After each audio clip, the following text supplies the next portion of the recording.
Hello everyone, मेरा नाम है अभिषेक जैन और आप देख रहे हैं माय स्टैंड अप इंडिया। तो चलिए कुछ नया सीखते हैं। जैसा कि आप लोग जान ही रहे हैं कि मैं टॉक विद अभी सीरीज में अलग अलग लोगों के साथ में मिलकर उनकी जर्नी के बारे में जानने की कोशिश करता हूँ। उन्होंने जो भी अचीवमेंट अभी तक अचीव किए उसके बारे में मैं डिस्कस करता हूँ, उनसे जानने की कोशिश करता हूँ आखिर में उन्होंने वो मुकाम तक वो कैसे पहुंचे। तो इसी तरीके से आज मैं किसी नए गेस्ट से आपको मिलाने वाला हूँ। ये टॉक विद अभी सीरीज का 4th एपिसोड है। तो चलिए उनके बारे में पहले मैं आपको बता दूं। वो गेस्ट जो अभी आने वाले हैं उनका नाम है तुषार शर्मा। अगर थोड़े सा 2 लाइन में अगर मैं उनके बारे में बताऊं, वो एक आर्टिस्ट भी है, वो एक मिक्स्ड मार्शल आर्टिस्ट भी है और इसी के साथ में वो एक फुटबॉल प्लेयर भी है। और अभी रिसेंटली अगर मैं उनके बारे में अभी आपको अचीवमेंट के रूप में बताऊं तो उन्होंने अभी recently state level mixed martial art में गोल्ड मेडल और national level mixed martial arts में उन्होंने ब्रॉन्ज मेडल जीता है। तो चलिए मैं ना बोल के आपको नए गेस्ट से मिलाता हूं, तो उन्हें बुलाते हैं अभी। तो वो कुछ ही पल में आपके सामने होंगे। तो उनका नाम है तुषार शर्मा और अभी आपके सामने होंगे। अरे ये क्या हो गया, जादू काम नहीं किया क्या? फिर से बुलाते हैं, आवाज लगाते हैं। तो चलिए आपके सामने अब हम बुलाने जा रहे हैं तुषार शर्मा को। तुषार ओके तो ये तुषार शर्मा है जिनके बारे में मैंने अभी बात करी है। ये मेरे बहुत अच्छे दोस्त भी है, इनको मैं बहुत अच्छी तरीके से जानता हूँ और आज इनके जो अचीवमेंट रहे हम उनके बारे में डिस्कस करेंगे। उनके फेलियर्स क्या क्या रहे, सक्सेस के बारे में डिस्कस करेंगे। बहुत सारी नई बातें आज हम इनसे डिस्कस करने वाले हैं। हेलो तुषार, सबसे पहले तो आपको कॉन्ग्रेचुलेशन आपके अभी अचीवमेंट के बारे में। ओके तो मैं आपसे कई सारे आज सवाल करना चाहता हूँ। ऐसे तो मैं आपको पर्सनली बहुत अच्छी तरह से जानता हूँ, लेकिन मैं चाहता हूँ मेरी ऑडियंस को भी आपके अचीवमेंट के बारे में पता चले, आपका जो मिक्स मार्शल आर्ट है उस फील्ड के बारे में पता पड़े, बहुत अच्छी तरह से इनको भी नॉलेज हो। तो चलिए शुरू करते हैं। कुछ सवाल हमारे आपसे रहेंगे। तो सबसे पहले मुझे बताइए, आप मिक्स मार्शल आर्ट्स में सबसे पहले आप इसमें जब आए तो आपने इसकी स्टार्टिंग कैसे की, कैसे आपको पता पड़ा अच्छा ऐसा कोई फील्ड भी होता है, इसके बारे में कुछ बताइए। हाँ तो देखो अभिषेक, ये था कि यहाँ पे जैसे ये है उदयपुर राजस्थान, ठीक है, और अपने इंडिया के अंदर आप सबको पता ही है कि मिक्स मार्शल आर्ट का इतना बड़ा कोई ना तो क्लासेस है ना कुछ है। तो मैंने सबसे पहले इसकी स्टार्टिंग की थी, मतलब मुझे शुरू से जाना था कराटे के थ्रू ही गया हूँ मैं। तो मैंने पहले कराटे में ब्लैक बेल्ट पूरा कंप्लीट किया। हाँ। फिर कराटे के बाद जब मिक्स मार्शल आर्ट की बारी आती है, ओके, तब उसमें क्या सब कुछ चलता है। हाँ। उसमें बॉक्सिंग चलती है, किक बॉक्सिंग चलती है, रेसलिंग चलती है, फिर सब कुछ चलता है उसमें। हाँ। तो यहाँ पे तो कुछ जैसे मिक्स में अवेलेबल नहीं था। तो मैंने दिमाग लगाया, मैंने बोला कि ऐसा करते हैं कि अब 6 महीने सारे स्पोर्ट्स को देंगे। जैसे मैंने वो 6 महीने पहले बॉक्सिंग सीखी। ओके, उसके बाद रेसलिंग सीखी 6 महीने। फिर मैंने इन दोनों को मिक्स किया, जो रेसलिंग प्लस बॉक्सिंग सीखी, फिर रेसलिंग प्लस किकिंग सीखी, सब कुछ मिला के मैंने मतलब ऐसे टुकड़ों में मैंने मिक्स मार्शल आर्ट को भी ऐसे सीखा है। ओके, फिर अब जैसे बहुत हो गया, मतलब अच्छा खासे आ गई क्लासेस आ गई है एमएमए की, और अफोर्डेबल भी है यहाँ पे। तो अभी अब जाके यहाँ पे खुली है सारी क्लासेस। तो अब मुझे ऐसा लगता है कि मैंने जो मेहनत करनी थी पहले ही करी। हाँ, जो मुझे अब थोड़ा वो दे रही है, वो सारा आउटकम दे रही है। ओके, तो मैंने ऐसे सीखा, मतलब बहुत टुकड़ों में सीखा हर चीज। अच्छा, तो आपको भी एक ही जगह पे नहीं मिली पर टुकड़ों में सीख के आपने वो चीज अचीव कर डाली। बहुत अच्छी बात है। और अभी जैसे कि रिसेंटली आपने जो मैच खेले, तो उससे पहले भी आपने दूसरे मैच खेले होंगे, तो वहां पे भी आपका कोई फेलियर रहा होगा या कुछ ना कुछ वहां से सीखने को मिला, ऐसा क्या चीज वो आप वहां से सीख के आए थे? हाँ, एक्चुअली मेरा 2018 के अंदर एक मैच हुआ था, स्टेट चैंपियनशिप भी हुआ था। ओके, वो भी हुआ था राजस्थान गंगानगर के अंदर। ओके, तो फिर वहां पे क्या, मैं उससे पहले कराटे करता था। हाँ। तो मुझे इतना कुछ एक्सपीरियंस नहीं था इसका, ना रिंग का फियर भी कुछ होता है, जैसे जो पिंजरा होता है वो जो बंद होता है गेट। हाँ, सही है। तो उसके बाद चालू रहता है कि यार मैं क्या करूंगा। मैंने एक चीज एक्सपीरियंस की वहां पे कि आप जो भी सीखते हो, जो भी मतलब जितना भी सीखा है आपने, आप रिंग में जाओगे सब भूल जाओगे। ओके, क्योंकि एक ब्रूस ली का कोट भी है कि वो एम्प्टी योर माइंड करके लड़ो, बस लड़ो, अच्छा है ना, और जीतने की ट्राई करो, जीतने की सोचो, है ना। हारना जीतना वैसे रखता नहीं माइंड, मगर हाँ एक बार जब तक आप अच्छे लेवल पे नहीं पहुंचते हो तब तक ये बहुत इंपॉर्टेंट होता है कि वो आग होनी चाहिए कि भाई जीतना है, जीतना। क्योंकि देखो आप नहीं मारोगे तो वो मारेगा। सही है, सीधी बात है। अगर मैं रुक जाऊंगा तो वो मारेगा मुझे, तो वो आपको बैठ जाएगा। तो फिर मैंने अभी उसी माइंडसेट से मैं 2 साल पहले मैं हारा था। ओके। मतलब वहां पे बुरी तरह हारा था, मतलब मैंने गिव अप भी कर दिया था जैसे, है ना। तो फिर वहां से मैंने सोचा कि नहीं, मैं खुद को टफ बनाऊंगा, है ना। मैंने एक एक वेपन पे काम किया, मेरे लेग्स पे काम किया, मेरे हाथ पे काम किया, मेरी बॉडी पे काम किया। अभी जो है थोड़ी बहुत दिख रही है, वो भी नहीं थी मेरे पास। अच्छा। आपको पता है, जैसे आप तो हाँ, मैंने आपको देख रखा है अच्छी तरह से। ये सब पतला दुबला, है ना। तो फिर मैंने खुद पे काम किया, बहुत काम किया, खुद की पावर पे काम किया मैंने। ओके। फिर मैंने 2 साल बाद मैंने बोला कि मैं इसी रिंग के अंदर आके गोल्ड लेके जाऊंगा। तो अभी 2-4 दिन पहले की बात है, जब स्टेट चैंपियनशिप हुई उसी रिंग में, उसी जगह, और वही मैटिंग थी, येलो कलर की मैटिंग, जिसमें मैं हारा था। मेरा फोटो भी है सेम प्लेस है ना, मैं एक जगह बैठा हूँ हार के, उसी के, और एक जगह हाथ में यूं करके खड़ा हुआ। ओके। और मैंने उसी रिंग में जाके गोल्ड जीत के आया। क्या बात कर दी, मतलब आपने बाउंस बैक किया। वो प्लेस कौन सा था आपका? गांधीनगर था? गंगानगर। ओके, गंगानगर, जहाँ पे ये फेल होके आए थे 2 साल पहले, और वहीं से ये गोल्ड मेडल लेके आए थे। बहुत बड़ा अचीवमेंट होता है कि वहीं से बाउंस बैक करना। बहुत जने क्या होता है, गिव अप ही कर लेते हैं। ये तो मेरे फ्रेंड का है भी वही चीज, बहुत चीज अच्छी बात है। तो मैं इनका बता देता हूँ, ये इनका स्टेट पास में है, मेरे पास में स्टेट लेवल का गोल्ड मेडल है। तो इसके लिए आपको बहुत बहुत congratulation. Thank you very much.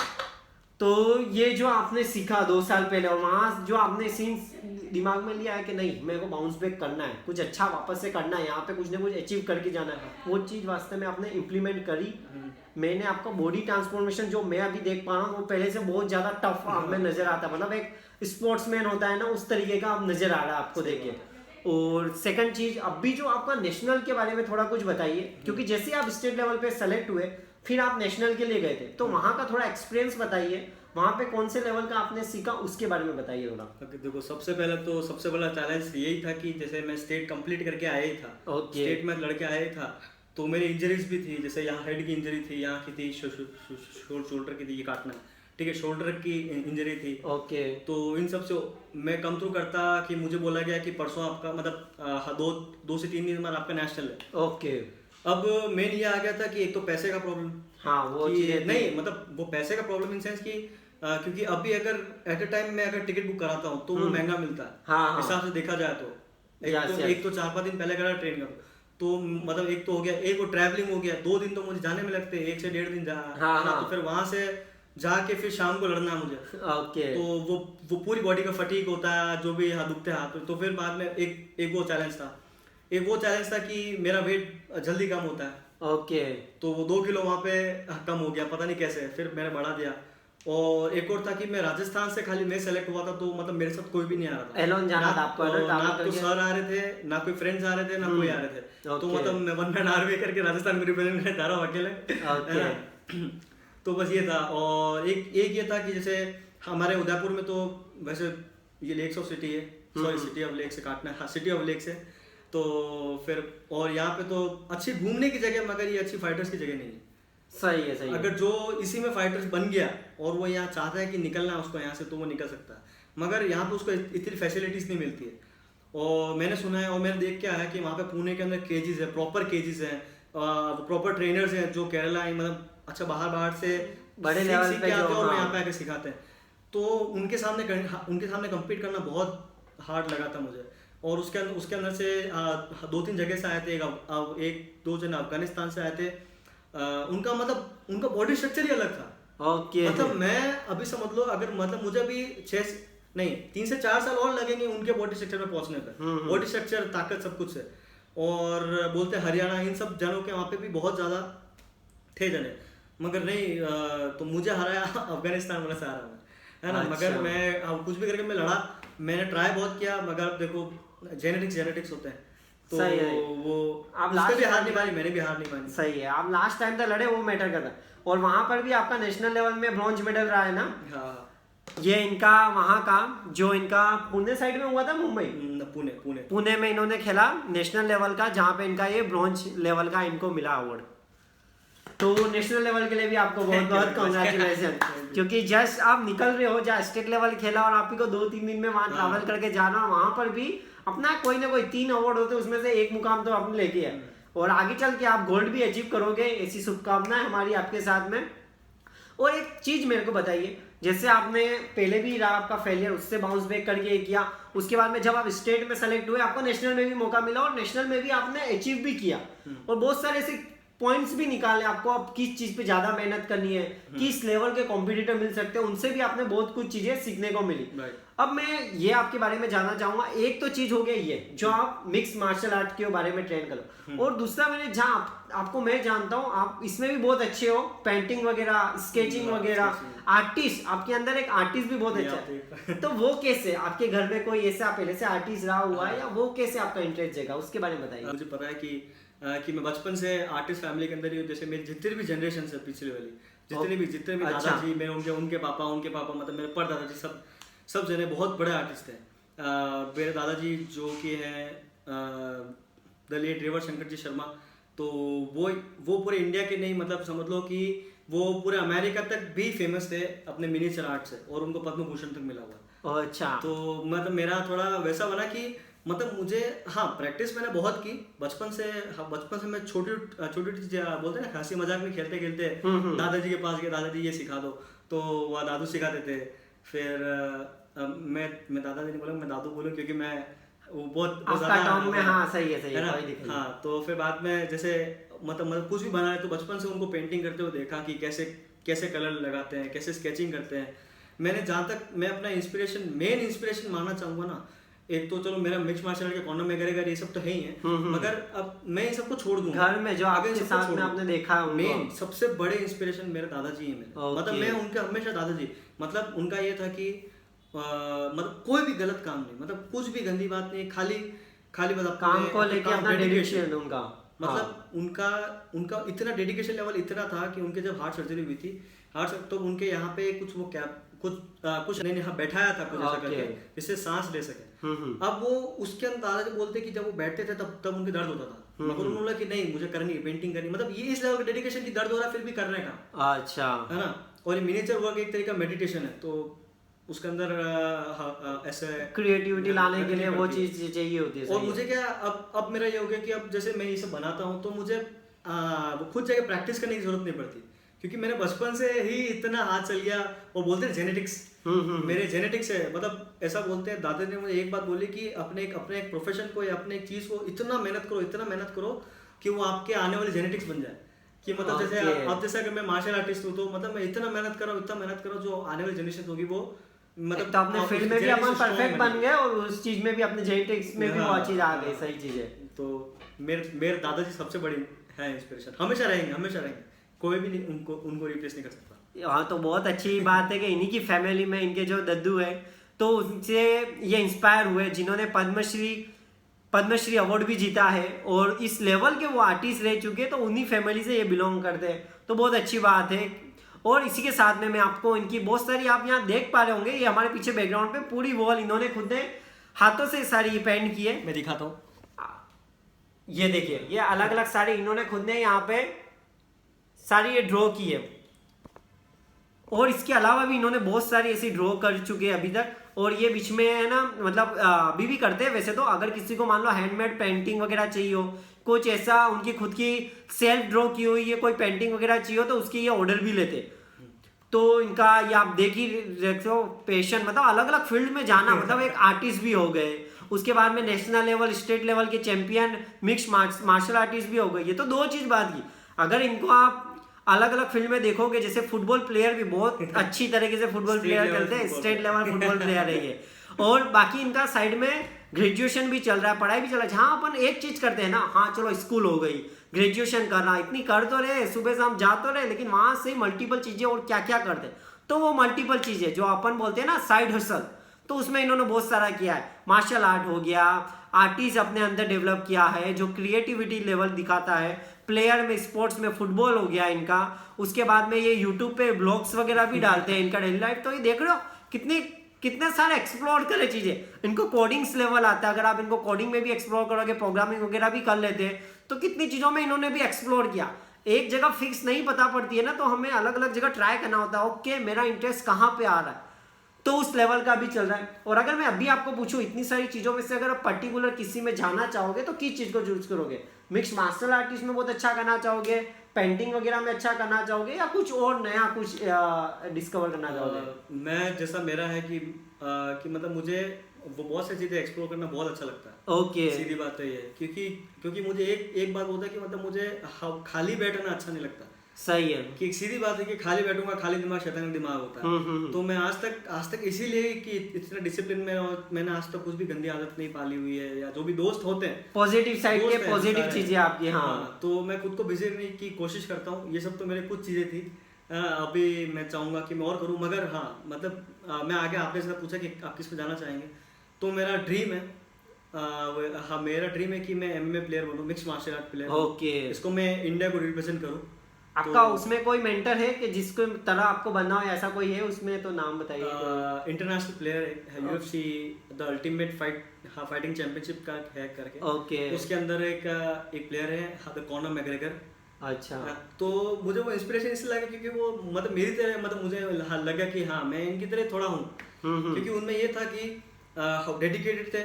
उन्होंने भी डिप्लोमा किया हुआ था, मैंने भी डिप्लोमा किया हुआ है। उन्होंने ग्रेजुएशन आधे में छोड़ी थी, पता नहीं मेरा अभी तो चल रहा है। हाँ सही है ना। तो मतलब ये है कि वो मेरा बहुत ज्यादा है, क्योंकि उनका जो वो डेडिकेशन है, मतलब मुझे खाली वही पसंद आते हैं जो डेडिकेटेड होते हैं अपने वर्क को लेके। हाँ, और उन्होंने खुद ने बोला है कि अगर आप डेडिकेटेड हो और अगर आप हो तो क्या होता है, भगवान भी रोक नहीं सकता आपको कुछ भी अचीव करने से। तो मैं उन्हीं का लेके चल रहा हूँ कि जो भी है। अब देखते हैं कहाँ तक जाते हैं। अभी तो नेशनल आया, अभी तो ये बहुत बोलते हैं ना, ये छोटे होते हैं ना। हाँ, छोटे स्टेप्स हैं। हाँ, है ना। तो बेबी स्टेप बोल सकते हैं अपन को। अभी जैसे इसके बाद एशियन चैंपियनशिप भी आएगी। ओके। अब देखते हैं, मैं पूरा ट्राई करूंगा उसको मेन आपका गोल वो चीज चलेगा दिमाग में। बताइए। और वैसे वो ओम शांति ओम का डायलॉग भी है ना, किसी चीज को पूरी शिद्दत से चाहो, पूरी कायनात उसे तुम तक लाने के लिए लग जाती है। सही है। बहुत अच्छी बात है। मतलब जो आपका, मैं अभी तक आपका समझ पाया, अभी आपको मिक्स मार्शल आर्ट में ही बहुत अच्छी तरह से करना है। जो इसके और ऊपर लेवल के, हाई लेवल के, उस तक पहुंचना है आपको, अचीवमेंट्स करने। बहुत अच्छी बात है। और एक और चीज मैं को बताऊं, हर किसी को नजर क्या आता है, स्ट्रगल पीरियड हर कोई अवॉइड करता है। उसके बारे में ना तो अपन को कोई इतना सपोर्ट सिस्टम मिलता है, ना कोई तब अपने पे बिलीव कर रहा होता है कि मैं गोल्ड मेडल जीतूंगा, या ऐसे अरे चल ना जा यूं कर, ऐसे इस तरह से अपन को क्या था। लेकिन जब अचीवमेंट होता है अपने ऊपर, तो हर कोई कॉन्ग्रेचुलेशन कर रहा होता है। अचीवमेंट में अपन को दिखा जाता है, अरे हमको पता ही तो था ये करेगा। तो जो आपने इस बीच में जो स्ट्रगल पीरियड देखा, जितना आप वर्क करते थे, मतलब जितनी आपने अलग से मेहनत करी, उसके बारे में बताइए। मतलब आपका शेड्यूल कैसा रहता था, किस तरह की चीजें आपने ज्यादा करी, कोई ऐसी एक्सरसाइज थी जो आप मल्टीपल टाइम करते थे, ज्यादा वर्कआउट करते थे, कैसे मेंटेन किया, उसके बारे में, स्ट्रगल पीरियड के बारे में थोड़ा बताइए अभी।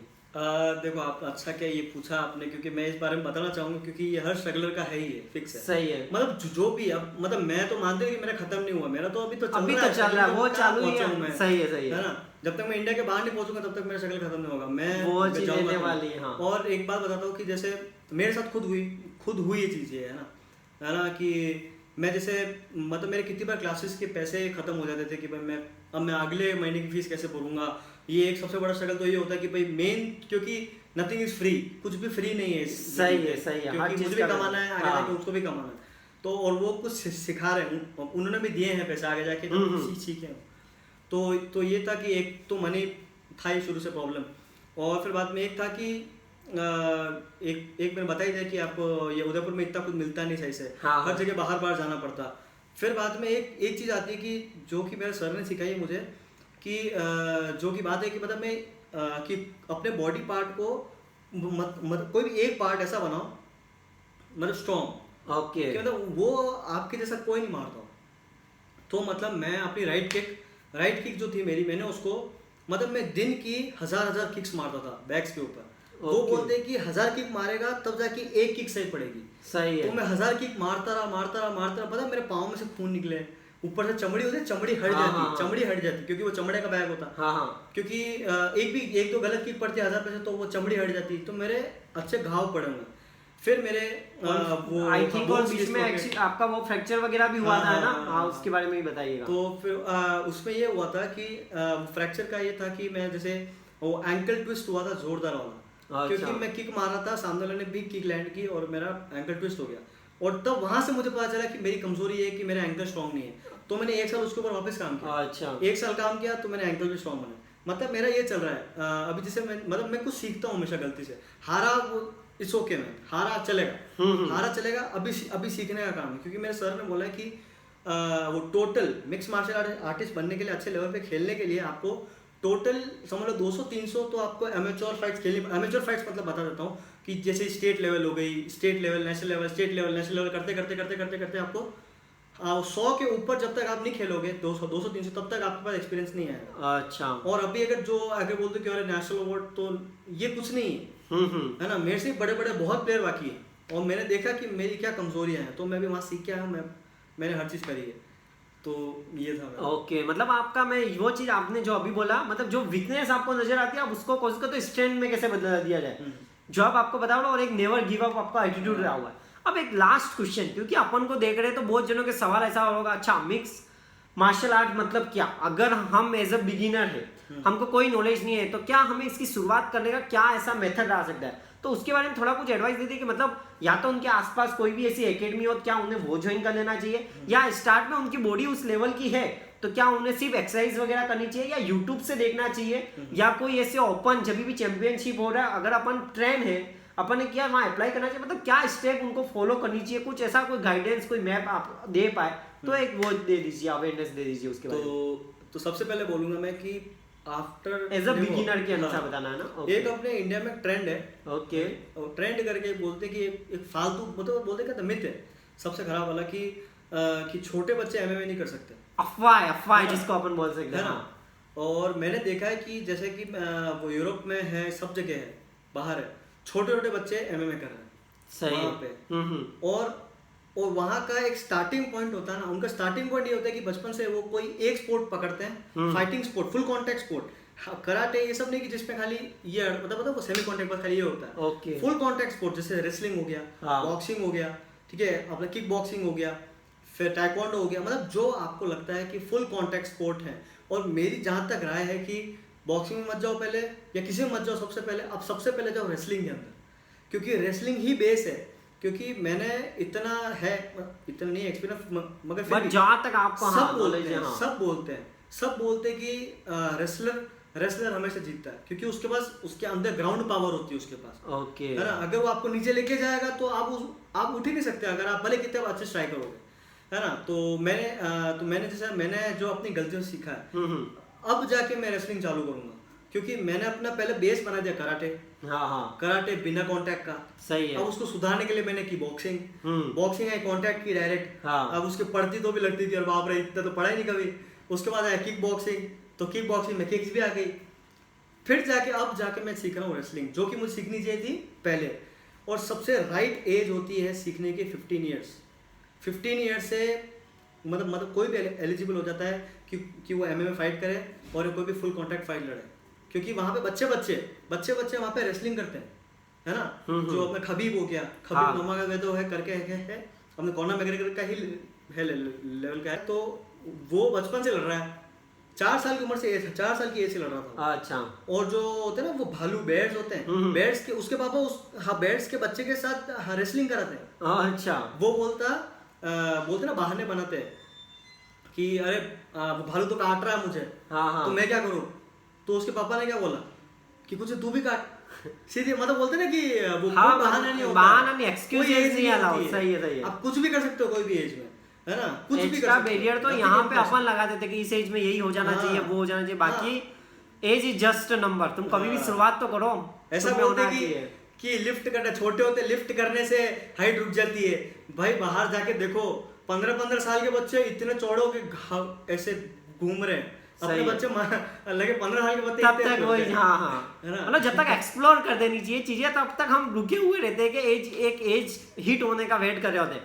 ओके 18 का तो हो जाऊं, 22 का तो हो जाऊं, वो चीज वेट में लगे रह जाते हैं, और तब तक पता चलता है जब रियल लाइफ में उसे फेस करते हो, अरे 22 की एज में ये कर रखा है, ये उखाड़ रखा है, वो चीज मैटर कर जाती है। मतलब अगर तुम्हें बहुत ज्यादा आगे जाना लाइफ में, तो स्टार्ट अर्ली फेल अर्ली, जितने ज्यादा से ज्यादा स्टार्ट जल्दी कर सकते हो और फेल हो सकते हो जाओ। अगर तुम सोच रहे हो मैं 25 से 30 में ज्यादा मेहनत करूंगा, वो चीज 20 में स्टार्ट कर दो, 20 से 25 में करके देख लो, और वो 25 से 30 में क्या हो जाएगा, तुम उससे भी ज्यादा एडवांस लेवल का जो एक्सपीरियंस बोलते हैं ना 5 ईयर का, वो तुम वैसे भी आगे हो गए। अब वो चीज काम आती है, स्टार्ट अर्ली फेल अर्ली, बहुत मस्त कॉन्सेप्ट है। और इसी के साथ में मेरे को बहुत कुछ आपसे जानने को मिला। आपके अचीवमेंट्स के लिए आपको बहुत बहुत कॉन्ग्रेचुलेशन। और अभी मेरी रिक्वेस्ट है आपसे 2 मिनट के लिए आपकी जो मेडल है वो पहन लीजिए आप। ये आपके मेडल, ये दोनों एक बार पहन लीजिए आप। Thank you very much. पहला आगे स्टेट, फिर आगे नेशनल। ओके, तो अभी ये जो रह चुके हैं स्टेट लेवल और national level, mass stand up India इनको बहुत बहुत कॉन्ग्रेचुलेशन विश करता है और next level high level achieve करे ऐसी शुभकामनाएं भी देता है। Thank you very much. तो nice to meeting you. Thank you Tushar Sharma, आपका अपना टाइम देने के लिए बहुत बहुत धन्यवाद। और जैसा कि आपको आज पता चला होगा, मैंने मिक्स मार्शल आर्टिस्ट से मुलाकात कराई, आपको इनके एक्सपीरियंस के बारे में बताया, इनकी जर्नी के बारे में बताया, इनका सक्सेस कैसे हुई, आपको एज अ बिगिनर स्टार्ट करना हो तो कैसे जान सकते, आपको नई चीज के बारे में पता चला होगा। तो इसी की तरह जुड़े रहिए मेरे चैनल के साथ। कुछ नया सीखना हो तो बने रहिएगा, लोगों में शेयर करिएगा, व्हाट्सएप पे शेयर करिए, इंस्टा पे शेयर करिए, एंड हाँ सब्सक्राइब जरूर करिएगा और बेल हिट करना नहीं भूलिएगा। तो बस जय हिंद, जय भारत। फिर मिलते हैं किसी नए वीडियो के साथ, किसी नए गेस्ट के साथ। Bye bye.